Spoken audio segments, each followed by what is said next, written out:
To Caitlin Clark fans and the nuclear backlash that A'ja Wilson is getting right now over the the reveal of her Nike. A'ja Wilson just got hit with a brutal reality check this week, one that's going to echo through the rest of her career. For the past 2 years, she's taken constant shots at Caitlin Clark, fully convinced she ruled the league and held the upper hand. But Team USA just delivered the most definitive slap in the face imaginable. They didn't just sideline Wilson, they completely removed her from the selection roster. And to make the blow even harsher, they officially handed Clark a spot in the senior national pool for both the massive 2026 World Cup and the highly anticipated 2028 Olympics. We got the full, unfiltered breakdown of Wilson's explosive reaction, and more importantly, the major fatal flaw in her game that the WNBA establishment has quietly avoided talking about for years. So now the real question, after everything you've heard, did Wilson truly deserve to be left off Team USA? Drop your honest opinions in the comments below. If you're taken aback by that, if you're like, wait a minute, that didn't compute. What about all of the A'ja Wilson Nike outrage last year that subjected not only Caitlin Clark, but her fans to all kinds of... Just try to imagine this for a moment. You're unquestionably one of the greatest players in the WNBA, widely viewed as the face of the league, the kind of athlete whose name feels inseparable from the sport itself. Now, picture having your most prestigious, most meaningful opportunity, the chance to represent your country on the global stage, suddenly taken away from you. That's the harsh reality A'ja Wilson is facing right now. A player who once seemed untouchable just received a painfully public reminder. No matter how impressive your reputation is, it is not a guaranteed ticket to anything. Team USA's decision not only to leave her off the roster, but to elevate Caitlin Clark into that elite selection pool was no casual calculation, not even close.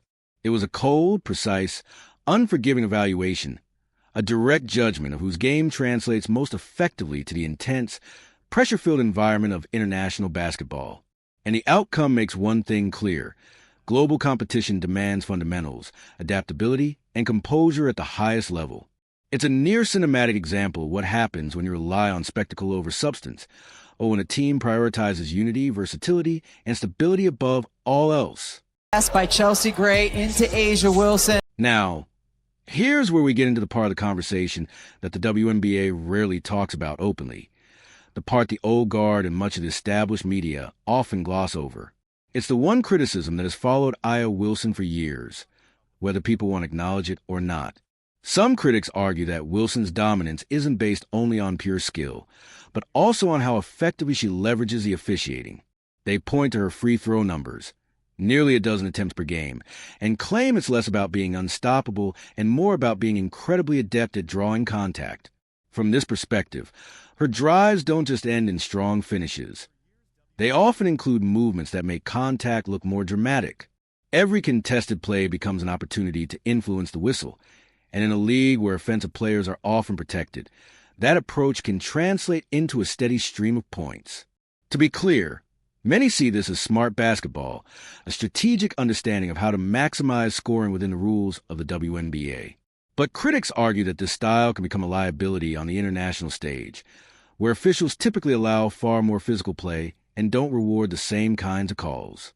In that environment, the tactics that generate free throws domestically don't translate nearly as well, and players who rely heavily on those whistles can suddenly find their offensive rhythm disrupted. A'ja, it looked like they really were intentional about going to Aaliyah in the second half. What was, I guess, difficult about containing her? I know you guys kind of touched on a few things, maybe with the foul calls, but what made it successful for them to keep going to her tonight? I don't know. You're going to have to ask Aaliyah that question. I honestly, you just do your work. You got to do your work early and make it different. But Aaliyah did say I have a special whistle when she shot 13 today. She said that to you? Yeah. Yeah. She said it last game I had a special whistle, which is cool. So we just got to play their better defense, make her look a little difficult, and kind of go from there. And here's the part most people overlook. Team USA decision-makers weren't sitting back replaying polished WNBA highlight reels, or imagining hypothetical performances. They were studying actual international exhibition film, breaking down every possession, every adjustment, every moment under FIBA rules. And what they saw raised serious concerns. FIBA officiating is an entirely different world. Those referees don't care about WNBA MVP awards, personal accolades, or star status. They allow a far more physical style of play, not just occasionally, but consistently. The kind of contact that might send a player like Aya Wilson to the free throw line multiple times in a typical Aces game often results in nothing more than a simple play on overseas. International basketball flows differently, moves differently, and exposes players differently. Any offensive system built heavily around drawing whistles rather than creating clean separation can suddenly look limited, even ineffective, under those conditions. It's a tough reality, but one that absolutely matters when assembling a roster designed to compete and win on the Olympic stage. Folks are talking about Asia Wilson, the player on the team where people are abandoning like rats off a sinking ship. Asia Wilson, who has won 2 championships in the WNBA. Asia Wilson, who was crowned MVP before the 2024 season started. Asia Wilson, she's a really good basketball player. But back to culture. I wouldn't want Asia Wilson on my team, or maybe I should turn it around. Since she's Asia Wilson, I wouldn't want to be on Asia. And this right here is where the contrast becomes impossible to ignore. Caitlin Clark operates on a completely different wavelength, a different category of basketball reality. Picture this. She's pulling up from 30 feet, draining shots that no referee, no officiating style, no whistle, bias or not, can ever take away. When defenders bump her, she doesn't throw her hands up or fall to floor. She plays through it. She finishes through it. She rarely even looks for the call. Her step backs, her jaw-dropping range, her lightning-quick release, they form the blueprint of a self-sufficient scorer. A scorer whose game works anywhere in the world, under any rule set, with any level of physicality. Now compare that perception with the scrutiny often placed on Aya Wilson's international performances. Critics argue that when physicality increases and the whistle disappears, her efficiency tends to take a noticeable dip. Not because she lacks ability, but because FIBA officiating rewards a different style of play.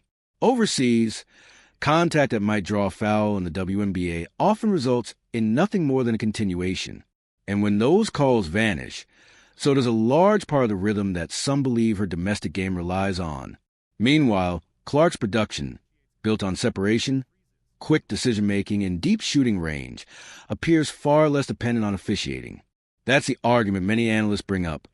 One style adapts smoothly to any environment, while the other can be disrupted when the whistle tightens up and the game becomes more physical. The distinction is dramatic. One player creates scoring opportunities entirely on her own terms. The other is seen by some critics as benefiting more from a specific set of league conditions.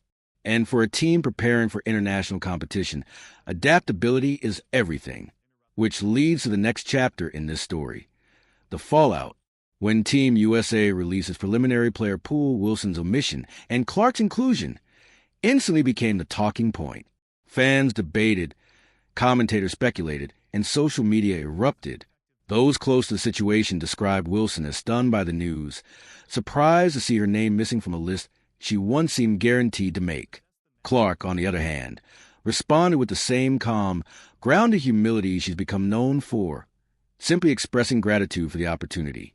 The contrasting reactions only intensified the narrative. Where Clark's camp projected quiet professionalism, Wilson's camp reportedly pushed back, offering explanations about scheduling conflicts and other commitments, statements many observers viewed skeptically. Side by side, the moment almost felt like an unscripted documentary. 2 stars, 2 personalities, 2 completely different ways of handling the most high-pressure news imaginable. One path powered by composure, the other fueled by frustration. And in the middle of it all, Team USA made its position crystal clear.